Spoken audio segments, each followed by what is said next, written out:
Thank you, sir, for your heart-touching words.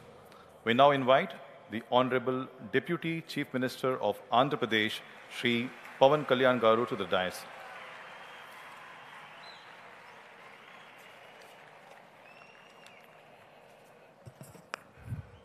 వేదిక పైన ఆసీనులైన ప్రత్యేకించి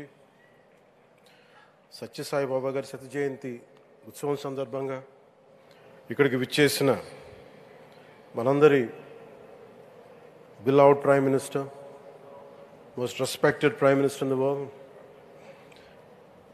most respected leader in the global stage, Sri Narendra Modi గారికి నా హృదయపూర్వక నమస్కారాలు.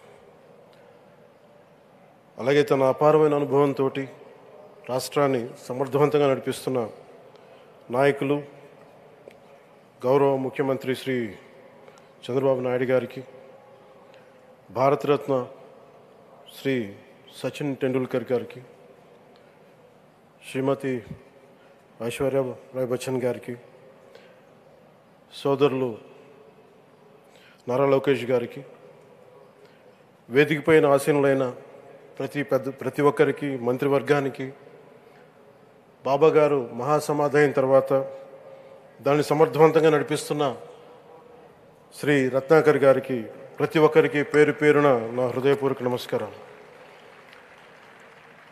ప్రత్యేకించి ఇక్కడికి వచ్చేసిన సత్యజయంతి సందర్భంగా ఇక్కడికి వచ్చిన భక్తులందరికీ, సాయిబాబా భక్తులందరికీ మనస్ఫూర్తిగా మీ అందరికీ నా నమస్కారాలు తెలియజేస్తున్నాను.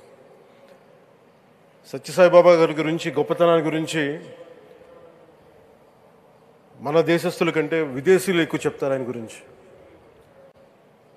కొన్ని సందర్భాలు ఇప్పుడు సింగపూర్ వెళ్ళినప్పుడు ఒక 30 సంవత్సరాల క్రితం చైనీస్ ఇళ్లలో చూశాను సత్యసాయిబాబా గారి ఫోటోగ్రాఫ్. అలాగే ఒక హాలీవుడ్ యాక్టర్ స్టీవెన్ సిగాల్ అని చాలా సంవత్సరాల క్రితం, దాంట్లో క్లోజ్ టు ఒక 20 సంవత్సరాల క్రితం అనుకుంటా, చిరంజీవి గారిని ప్రత్యేకించి అడిగి, మా అన్నయ్య చిరంజీవి గారిని ప్రత్యేకించి అడిగి నేను బాబా గారిని కలవాలి అని చెప్పి ఇక్కడ బెంగళూరులో ల్యాండ్ అయినా ఇక్కడ ఫ్లైట్కి ఆయనకు వచ్చి ఆశీర్వాదాలు తీసుకుని నాకు చాలా ఆశ్చర్యం కలిగేది. ఒకరి గొప్పతనం, ఒకరి తేజస్సు ఎలా తెలుస్తుందంటే ఎలా వెళ్ళి దీని గురించి నేను అనుకుంటా ఉండేవాడిని. బాబా గారిది వెలిసింది భారతదేశంలో అత్యంత వెనుకబడ్డ జిల్లా అనంతపురం, రాయలసీమలోని అనంతపురం జిల్లా. ఆయన పుట్టుక కూడా అత్యంత వెనుకబడ్డ జిల్లా, నీటికి కూడా కొరత ఉండే జిల్లా, వలసలు వెళ్ళిపోయే జిల్లా. అలాంటి జిల్లాని ఎంచుకున్నారు ఆయన జన్మకు కూడా. అందుకని అలాంటి జన్మ తీసుకున్నాడంటే మహానుభావులే తీసుకోగలరు. ఒక 40 సంవత్సరాల క్రితం ఎవరైనా ఊహించుకోగలమా? దేశ విదేశాల నుంచి చాలామంది భక్తులు, విదేశీయులు అందరూ వచ్చి దీని అభివృద్ధికి పాటుపడతారని. సో ఒక ఆధ్యాత్మిక తేజస్సు, విశ్వ ప్రేమ ఉన్న వ్యక్తుల వల్లే ఇది సాధ్యం. అలాంటి వ్యక్తుల కోసం ప్రత్యేకించి గౌరవ ప్రధానమంత్రి నరేంద్ర మోదీ గారికి ఇష్టమైనది ప్రజలందరికీ కనీసం ఒక 50 లీటర్ల నీళ్లు ఇవ్వాలి, అది రక్షిత మంచినీరు ఇవ్వాలి. అలాంటి పథకం, ఒక 50 లీటర్ల నీళ్లు కనీసం ఇవ్వాలి అనేది ఒక వ్యక్తికి ఆ సంకల్పం నరేంద్ర మోదీ గారు దీన్ని ముందుకు తీసుకొచ్చారు. ఒక ప్రభుత్వ పరంగా దీన్ని ప్రధానమంత్రి గారు తీసుకొస్తే ఒక ఆధ్యాత్మిక గురువుగా ఏ ప్రభుత్వం ఆలోచించినప్పుడు, ప్రభుత్వాలే దీని గురించి సగటు వ్యక్తికి నీరు ఎలా అందించాలనుకున్నప్పుడు దాన్ని ఆలోచించింది సత్యసాయిబాబా గారు ఆలోచించారు.